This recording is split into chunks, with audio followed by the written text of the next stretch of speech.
الحمد لله رب العالمين وصلى اللهم وسلم على نبينا محمد وصحبه أجمعين. إخواني waxaan rabaa inaan idhaahdo 3 saacadood yeyna ina dhaafin insha Allah ta'ala qofkii awoodo 3 ducana yeyna ku dhaafin sujuud inaad ku ducaysato 3 saacadood intaan Ramadaanka ku jirno bay qayb aad muhiim u sii tahay waxa weeye cinda al-iftaar markaad afurayso dadku hadal iyo sheeko kale lagu mashquulaa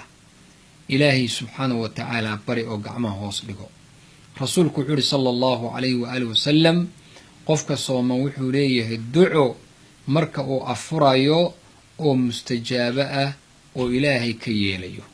waa ko labo aakhir al-layl habeenka gelinkiisa dambe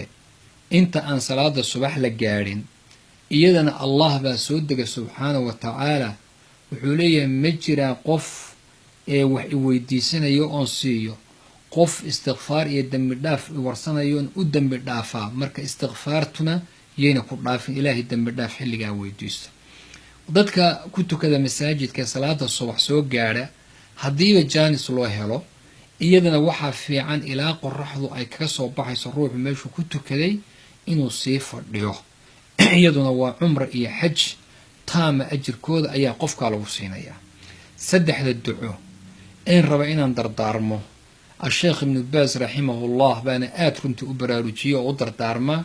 3 adciya 3 duco halmaamina buu yiraahdaa inaad sujuuda ilaahay ku baridaa midda koobaad waxa weey ilaahay inaad weydiisato xusnul khaatima allahumma inni as'aluka xusnal khaatima